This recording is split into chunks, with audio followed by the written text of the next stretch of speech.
चलो भाई बिस्मिल्लाहिर्रहमानिर्रहीम। अच्छा बच्चों, आज जो है हमने अपना न्यू टॉपिक स्टार्ट करना है, that is plotter. Last time we have covered printer and its types and also we have covered its characteristics. हमने प्रिंटर की जितनी भी चीज़ें थी वो कवर अप कर ली थी and now today we are going to start plotter. Plotter basically है क्या बेटा? एक special kind of output device है। अगर आप इसका फर्स्ट पॉइंट देखें, plotter is a special kind of output device. Special kind of output device क्यों कह रहे हैं, इसका एक रीजन है। वो रीजन क्या है मैं अभी आपको बता रहा हूँ। It is like a printer in that produce images on paper. Plotter जो है बेटा वो ज्यादातर क्या बल्कि सिर्फ इमेजेस ही प्रिंट आउट करता है पेपर पर। ठीक है, कोई अगर आपसे पूछे what is the basic difference between plotter and printer, तो वी कैन से बेटा कि plotter can be print only images. तो ये एक बड़ा डिफरेंस है प्लॉटर और प्रिंटर में। अच्छा भाई, इसके अलावा जो मैंने बातें कही उसको थोड़ा सा एक्सीड करते हैं।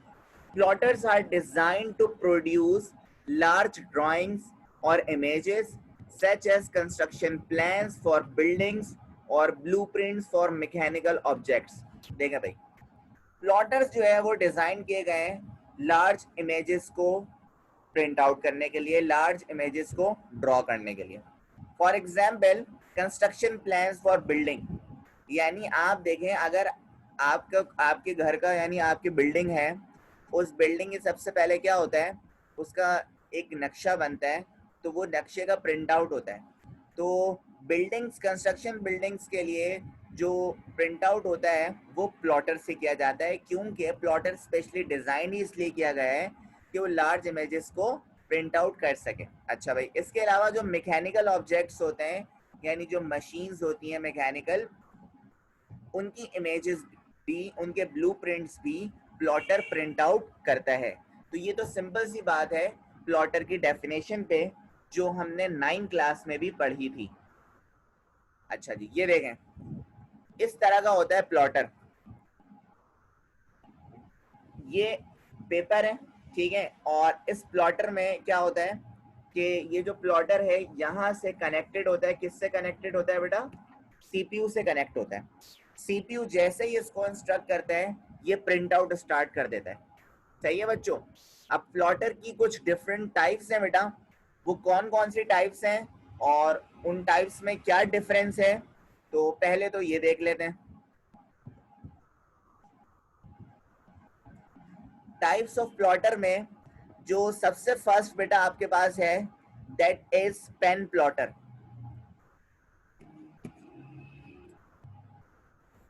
पेन प्लॉटर आपके पास मौजूद है। पेन प्लॉटर क्या है भाई, देख लेते हैं। Pen plotter use coloured pens to draw the images on paper. अच्छा भाई, पेन प्लॉटर क्या करता है भाई? कलर्ड पेन्स को यूज करता है इमेजेस को ड्रॉ करने के लिए। सच एज ड्रम प्लॉटर और it may be flat bed plotter in which the paper is held steady as the pen move around the paper। अच्छा जी, पेन प्लॉटर की मैं अभी आपको पिक्चर भी दिखा दूंगा जिससे और भी क्लियर हो जाएगा, बल्कि मैं पहले दिखा ही देता हूं आपको। ठीक है, अच्छा जी, पेन प्लॉटर की पिक्चर मुझसे मिस हो गई है, लेकिन मैं आपको बता देता हूँ। पेन प्लॉटर में होता है क्या है बेटा, एक पेन अटैच हुआ हुआ होता है, सेम इसी तरह का डिजाइन होता है प्लॉटर का जिस तरह का है। एक पेन अटैच होता है और उस पेन में जो है वो मुख्तलिफ कलर को यूज किया जाता है इमेजेस को ड्रॉ करने के लिए। इसी तरह आपके पास ड्रम प्लॉटर भी होता है, फ्लैट बेड प्लॉटर भी होता है, सेम वर्किंग करते हैं। ठीक है, अच्छा, जैसे ही प्लॉटर पे फॉर एग्जाम्पल मैं इसकी इमेज दिखा दूं आपको। यहाँ पे आपने जैसे ही इमेज रख दी, यहाँ पे पेपर रख दिया आपने, इसके अंदर जो है ना एक ड्रम होता है यानी एक रोल कह लें आप। तो वो रोल जैसे ही मूव करता है पेपर बाहर निकल रहा होता है, प्रिंट आउट होते हुए पेपर बाहर निकल रहा होता है। लेकिन फर्क ये होता है कि उसमें एक इंक पेन अटैच होता है, किसमें? पेन प्लॉटर में। बस ये डिफरेंस है। ठीक है, अगर मैं आपसे बात करूं इलेक्ट्रोस्टैटिक और थर्मल प्लॉटर की, तो electrostatic plotter creates image by forming electrostatic charges on special paper then running the paper through a developer. अच्छा भाई, इलेक्ट्रोस्टैटिक और पेन प्लॉटर में क्या फर्क है बेटा? पेन प्लॉटर में पेन यूज हो रहा होता है, सही है, कलर्ड पेन यूज हो रहा होता है इमेजेस को ड्रॉ करने के लिए, जबकि इलेक्ट्रोस्टैटिक प्लॉटर में चार्जेस यूज हो रहे होते हैं। चार्जेस का मतलब ये है इसमें इलेक्ट्रोड यूज हो रहे होते हैं ताकि वो स्पेशल पेपर पर क्या कर सकें, प्रिंट आउट को दे सकें। और थर्मल प्लॉटर का बेटा वही फंक्शन है जो हमने थर्मल प्रिंटर में पढ़ा था कि भाई thermal plotter use electrically heated pins and heat sensitive paper और टू क्रिएट इमेजेस। ये वर्ड आप याद रखें, हीटेड पिन्स। जितनी ज्यादा पिन्स जो है वो हीटेड होंगी, थर्मल प्लॉटर उतना अच्छा प्रोड्यूस करेगा रिजल्ट। थर्मल प्रिंटर में भी हमने यही पढ़ा था बेटा। तो सिर्फ फर्क इतना है प्रिंटर और प्लॉटर में कि भाई प्लॉटर जो है वो इमेजेस के लिए यूज होता है, लार्ज डायग्राम्स के लिए यूज होता है, जबकि प्रिंटर को जो है आप दोनों के लिए यूज कर सकते हैं, टेक्स्ट के लिए भी यूज कर सकते हैं और इमेजेस के लिए भी यूज कर सकते हैं। अब जो मैं आपको इमेजेस दिखा रहा हूँ ना, देखें, ये जो है आपके पास ये है इलेक्ट्रोस्टैटिक प्लॉटर, इलेक्ट्रोस्टैटिक प्लॉटर। और ये जो आपके पास है ये आपके पास है फ्लैट बेड प्लॉटर। क्योंकि इसमें देखें फ्लैट स्क्रीन है, यहाँ पे आपने पेपर रख दिया, सही है, और पेपर रखने के बाद क्या होगा, इसकी प्रिंटिंग स्टार्ट होगी। क्योंकि फ्लैट बेड हो या इलेक्ट्रोस्टैटिक हो, दोनों किससे कनेक्ट होंगे बेटा? सीपीयू से कनेक्ट होंगे। जैसे ही आप कमांड देंगे प्रिंटिंग की, ये प्लॉटर जो है अपनी वर्किंग को स्टार्ट कर देगा और इमेजेस को पेपर पर ड्रॉ करना स्टार्ट कर देगा। छोटा सा टॉपिक है प्लॉटर का, ठीक है, फर्स्ट ईयर के एग्जाम में बहुत कम आता है, सही है, लेकिन ये है कि इतना मुश्किल नहीं है, आप इसे सिर्फ पढ़ के भी चले आएंगे तो आपका काम चल जाएगा। तो प्लॉटर में आई डोंट थिंक कि किसी को कोई प्रॉब्लम होगी। यस और नो में रिप्लाई कर दें, then we will move. Okay Hasan, okay Alishba,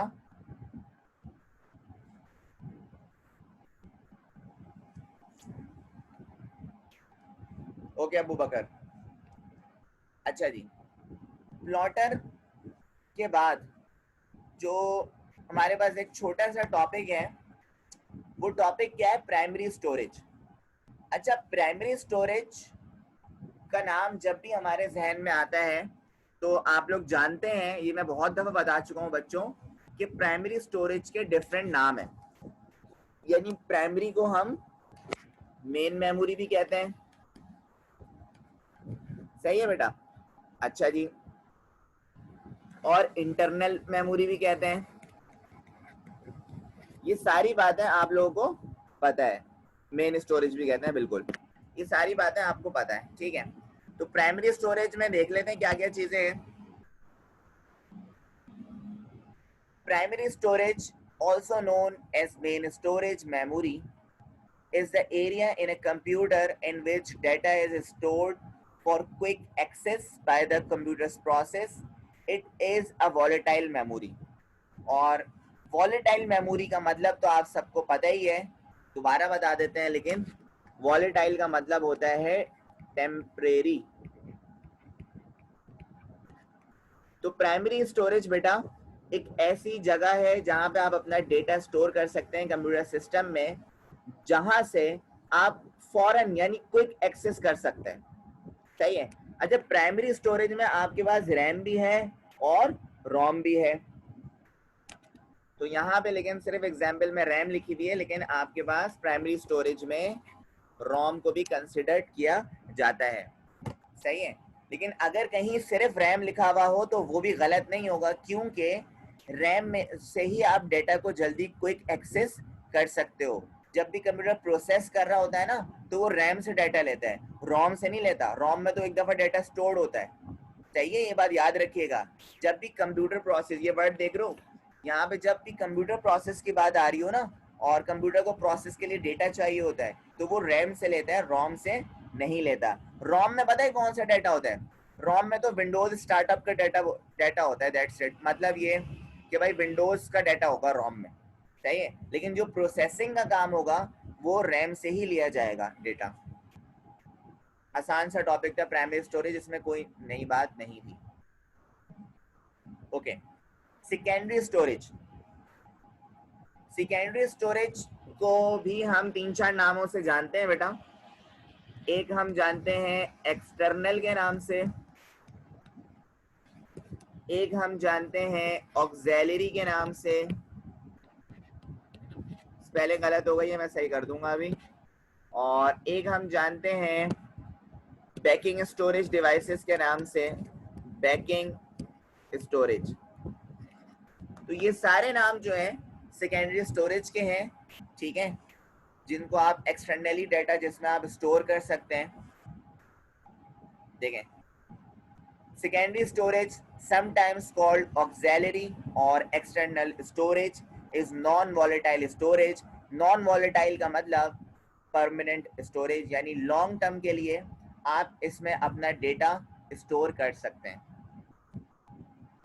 Typically secondary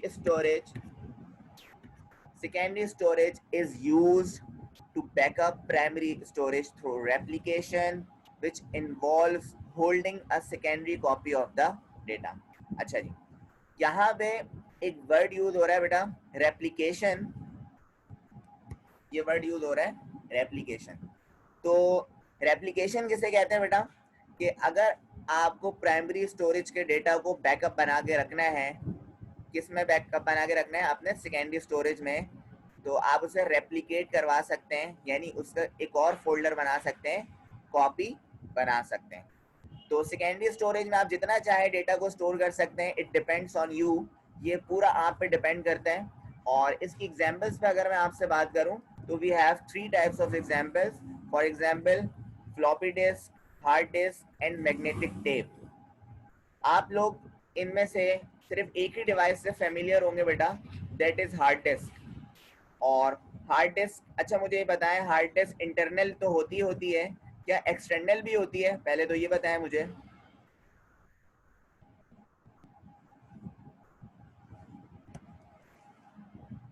yes, okay, बिल्कुल सही कह रहे हैं आप।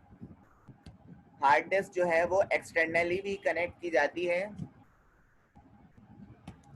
जैसे अगर किसी का कंप्यूटर सिस्टम खराब हो गया है या किसी का लैपटॉप खराब हो गया है, तो एटलीस्ट वो अपनी हार्ड डिस्क को निकाल ले ताकि वो यूटिलाइज कर सके अपने दूसरे सिस्टम पे।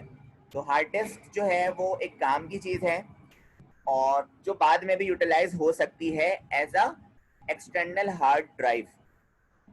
तो सेकेंडरी स्टोरेज हो गया, प्राइमरी स्टोरेज हो गया आपके पास, और मैग्नेटिक टेप भी एक सेकेंडरी स्टोरेज है जिसमें आप लॉन्ग टर्म के लिए डेटा को स्टोर कर सकते हैं। मैग्नेटिक टेप के बारे में मैं थोड़ा सा बता भी देता हूँ आपको। मैग्नेटिक टेप में जो है ना बेटा, डेटा स्टोर होता था सीरियल वाइज, डेटा स्टोर होता था serial wise. It works like a audio cassette. जैसे ऑडियो कैसेट में क्या होता था बेटा, सीरियल वाइज जो है वो सॉन्ग्स जो है वो स्टोर्ड हुए होते थे, इसी तरह मैग्नेटिक टेप में भी डेटा स्टोर होता था सीरियल वाइज। यानी आप इसे ये कह सकते हैं कि ये सीरियल एक्सेस डेटा स्टोर करता था। फॉर एग्जाम्पल फाइल 1 2 3 4, सही है। अगर आपको फाइल 4 को ओपन करना है, एक्सेस करना है, तो आपको फाइल पहले 1 पे जाना पड़ेगा, फिर 2 पे, फिर 3 पे, फिर 4 पे। You can not access particular file in magnetic tape. तो इसी वजह से मैग्नेटिक टेप जो है वो स्लोअर भी था। क्या था? स्लोअर था। तो इसी वजह से मैग्नेटिक टेप को ज्यादा लोगों ने यूज नहीं किया, लेकिन पहले क्योंकि कुछ नहीं था तो मैग्नेटिक टेप को यूज करा लोगों ने, सही है। और फ्लॉपी डिस्क, हार्ड डिस्क और इसके बारे में मेरे ख्याल से आगे मैं डिटेल में भी आपको बताऊंगा। हाँ, सही है। टाइप्स ऑफ स्टोरेज डिवाइसेस, हमें जो स्टोरेज डिवाइसेस की टाइप्स पढ़नी है, 2 main technologies are used to store data today, magnetic and optical storage. Okay, data को स्टोर करने के लिए 2 मेन टेक्नोलॉजीज को यूज किया जा रहा है बेटा। वो 2 मेन टेक्नोलॉजीज कौन सी हैं? एक तो उसमें है मैग्नेटिक स्टोरेज और एक उसमें है ऑप्टिकल स्टोरेज। सही है। मैग्नेटिक स्टोरेज में कौन कौन सी चीजें आती हैं बेटा? Floppy disk, hard disk and magnetic tape. और ऑप्टिकल स्टोरेज में कौन कौन सी डिवाइसेस आती हैं स्टोर करने के लिए? CD ROM, CD ROM disk और सीडी आर डिस्क। इन दोनों में एक थोड़ा सा डिफरेंट है। आई विल टेल यू, मैं आपको इसका डिफरेंस बताऊंगा। तो ये बात याद रखें, ऑप्टिकल दो टेक्नोलॉजीज से डाटा स्टोर होता है एक्सटर्नल डिवाइसेस में। एक आपके पास है ऑप्टिकल स्टोरेज और एक आपके पास है मैग्नेटिक स्टोरेज। कल का जो हमारा टॉपिक होगा बच्चों, वो मैग्नेटिक स्टोरेज और ऑप्टिकल स्टोरेज दोनों होगा, जिसमें मैं आपसे ब्रीफली फ्लॉपी डिस्क पे बात करने वाला हूँ, हार्ड डिस्क पे बात करने वाला हूँ, और आई थिंक मैग्नेटिक टेप भी मेरे पास होगा डिफाइन करने के लिए। मैं चेक करता हूँ मेरे पास है या नहीं है। है, ठीक है ठीक है ठीक है। तो इन सब पे मेरी आपसे बात हो जाएगी इंशाल्लाह कल। और आज का लेक्चर हम इधर तक ही रखेंगे क्योंकि नमाज का भी टाइम हो रहा है और किसी भी वक्त लाइट जा सकती है। अच्छा, सबसे पहले मुझे बताएं, आप लोगों की तरफ बारिश हो रही है या नहीं हो रही है? अभी ये स्टार्ट नहीं हुई?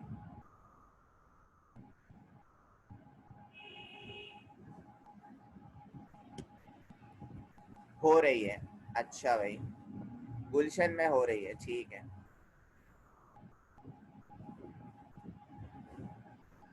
बंद हो गई? सही है सही है।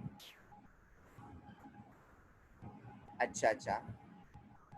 तो अच्छा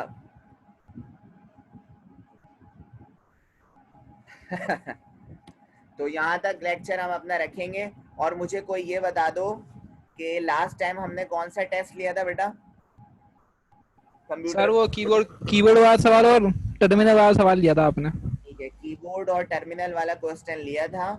और अब जो मैं वेडनेसडे को आपसे टेस्ट लूंगा चैप्टर नंबर 1 में से ही, वो चैप्टर नंबर 1 पार्ट 2। मुझे रात में कोई याद दिला देना कि सर चैप्टर नंबर 1 पार्ट 2 की पीडीएफ सेंड कर दें नोट्स की, तो मैं वो आपको सेंड कर दूंगा। और उसका टॉपिक भी आपको रात में ही मैं आपको बता दूंगा। सही है बच्चों? तो वेडनेसडे को आपका एक छोटा सा टेस्ट हो जाएगा। और सही है, बस ये मेरी प्लानिंग थी जो मैंने आपसे डिस्कस की। अगर किसी को कोई सवाल करना है तो मुझे बता दें, वरना फिर नमाज का टाइम हो रहा है बस। ओके हसन, ओके अबू बकर,